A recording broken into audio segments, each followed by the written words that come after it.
Alors voilà, l'heure de l'apéro a sonné et Lolo a accepté de faire un petit temps supplémentaire avec nous pour qu'on puisse recevoir Bruno Foran. Alors Bruno Foran, il a fait un truc assez particulier toute la journée. Il a dessiné. Son métier, c'est facilitateur graphique. Et chez Bleu Tomate, on avait envie d'en savoir un peu plus sur ce métier. Alors ça sert à quoi un facilitateur graphique? Je dirais qu'un facilitateur graphique est là pour... c'est la mémoire visuelle de l'événement. Et au fil de l'eau, c'est de capter par des dessins, retranscrire par des dessins ce qui se dit, ce qui s'échange d'une manière alors verbale ou non verbale également. Et voilà, le facilitateur, là, il est là avec l'oreille tendue, il écoute. Donc, tu as écouté toute la journée ce que disaient les gens. Tu as fait des dessins. J'ai montré tout à l'heure, il y avait une équipe qui est venue pitcher avec un dessin que tu leur avais fait, qui était super d'ailleurs, et qui a résumé très facilement, c'était sur la question du gaspillage et de la restauration collective. Donc, ça marche très bien, c'est-à-dire ça vaut tous les mots. Exactement, on dit, ouais, tu connais la formule qui veut dire un dessin vaut 1000 mots. Finalement, en fait, ouais, c'est ça. parce que c'est aussi le poids des mots, le choc des photos. Ah oui, mais non, Oui. ça sert à rien en fait dans le contexte. Donc, effectivement, donc en fait, tu mets en image les mots. Oui. Mais pourquoi tu facilites? C'est ça qui nous intriguait. On voulait savoir vraiment à quel moment tu deviens facilitateur. Là, effectivement, là, comme tu le décris, jusqu'à présent, en fait, je suis plutôt le facilitateur graphique, lui, il a plusieurs fonctions. Et donc, il y a le sketchnoting, en fait, qui est la prise de notes dessinée, pour sortir de l'anglicisme. Et voilà, c'est ce que j'ai fait, en l'occurrence. Je note par dessin. Et la facilitation graphique, elle, va associer de l'animation de groupe, en l'occurrence. Donc là, effectivement, j'ai une casquette de facilitateur graphique, mais là, en l'occurrence, je n'ai utilisé qu'une petite partie des outils du facilitateur graphique.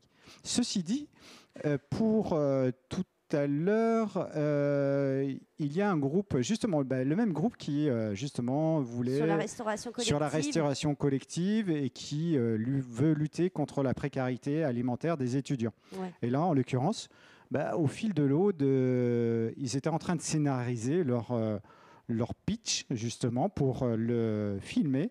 Et là, en l'occurrence, à chaque fois que la personne me disait parlait de sa problématique et en même temps, en fait, écrivait. Donc, je dessinais et je lui proposais une tournure de phrase en même temps. Donc là, en fait, c'est plus un travail de facilitation, d'échange, tu vois, de retour.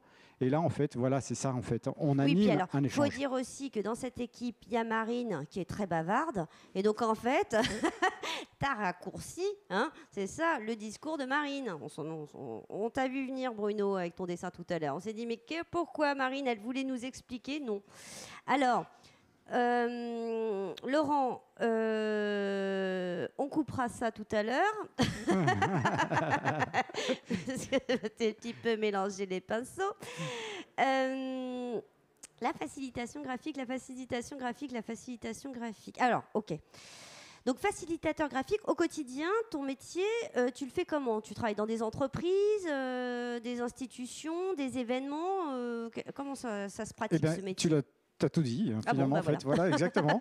Là, pour la reprise de mon activité, puisque le Covid m'a arrêté un petit peu en plein vol.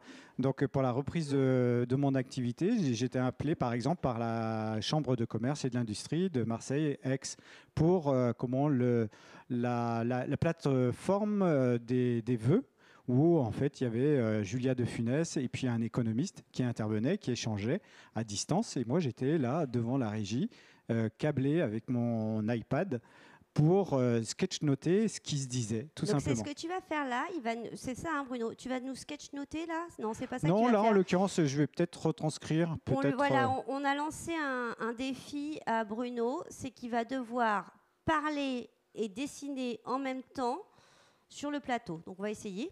Donc je vais continuer à te poser des questions et tu peux dessiner en même temps, tu crois? Alors, tentez l'expérience. Donc l'idée, c'est que tu nous racontes un petit peu ce qui s'est déroulé cette journée, mais que tu nous racontes tout ça en dessin. Allez, Ok? Allez, c'est je parti. te laisse faire. Donc Et là, en fait, aujourd'hui, vas-y. nous sommes ici au Green Mix. Donc l'idée, c'est que il y a des individus qui sont venus. Ah voilà, je vois. Voilà. Donc ces individus sont venus, mais avec des idées. Donc là, en fait, tout simplement, je dessine une ampoule, hop, et je lui mets de la lumière. Et donc, ces personnes-là se sont dit, tiens, bah, en fait, je vais présenter une idée. Je présente une idée devant un groupe, et ensuite, je vois si ce groupe adhère à mon projet, tout simplement. Et là, c'est ce qui s'est passé ce matin, en tout début. La première partie, présentation de l'idée, c'est le tout début du Green Mix. Ensuite, je constitue autour de mon idée une équipe pour finalement, à la fin, se dire, tiens, bah, en fait, maintenant, nous sommes une équipe et on a un objectif, c'est que nous allons devoir présenter notre idée. Et donc là, on va pitcher notre idée. Le fameux pitch. Voilà, le fameux pitch qui fait tellement peur à beaucoup de personnes parce que effectivement la prise de parole. C'est toujours un peu stressant. Voilà. Alors pour être merci. Pour être facilitateur graphique, bon, faut savoir dessiner déjà. Alors, tu vois, par exemple, je forme des médiateurs Oui. à la facilitation graphique pour utiliser la facilitation graphique durant une médiation. Médiateur et facilitateur, c'est très proche. Ouais. Moi, je fais une distinction entre les deux. Pas forcément dessiner. Oh, écoute, tu as des enfants? Oui. Qu'est-ce que tu fais avec tes enfants? Tu dessines de temps en temps?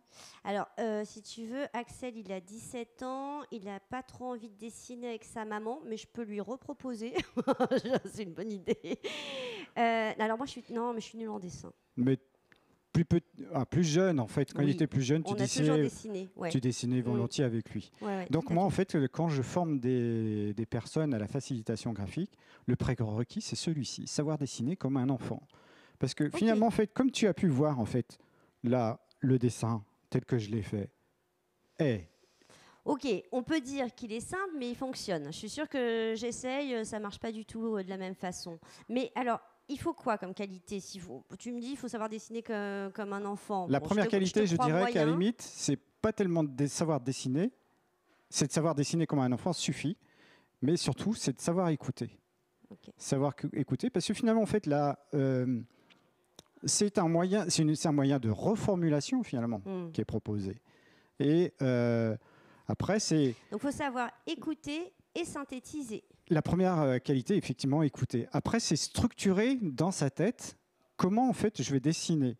Là, en l'occurrence, je sais déjà un petit peu, puisque tu m'avais déjà posé la question en amont. Oh, faut pas dire. Mais ceci dit, quand je suis face, par exemple, à une personne qui fait un discours, etc., je ne sais pas du tout ce qu'il va dire. Et donc là, en fait, je prends le temps d'écouter. J'ai juste un poil de retard par rapport à son discours, mais j'écoute en même temps que je dessine ensuite. D'accord. Donc j'engrange ce qu'il dit. Et souvent, en fait, quand on parle de quelque chose, tu sais très bien, en fait, on va le développer. Donc ça me laisse le temps, finalement, de dire, tiens, en fait, ça, je peux le résumer en un dessin. Et ce dessin, ça sera celui-ci. Donc, le facilitateur, il écoute, il structure dans sa tête, et ensuite, il donne à voir. Okay. Donc, c'est en 3 temps, à chaque fois. Eh ben, c'est un beau métier que tu nous as donné à découvrir. Je suis sûre, Bruno, qu'on va se retrouver bientôt sur le plateau de Bleu Tomate, certainement ailleurs en Provence, pour dessiner ensemble et raconter les histoires de la transition. Comme on le disait en début d'émission, et quand on voit Lolo là, dans cet état derrière ses écrans, c'est que l'heure de l'apéro a sonné. Et donc, merci à tous de nous avoir suivis aujourd'hui. On se retrouve demain. Christelle et Marion seront là pour vous raconter un petit peu la fin de cette aventure avec les équipes qui feront leur dernier pitch et puis le petit concours bienveillant qui permettra d'identifier l'équipe gagnante. Merci Bruno, à bientôt. C'était un plaisir, merci à toi.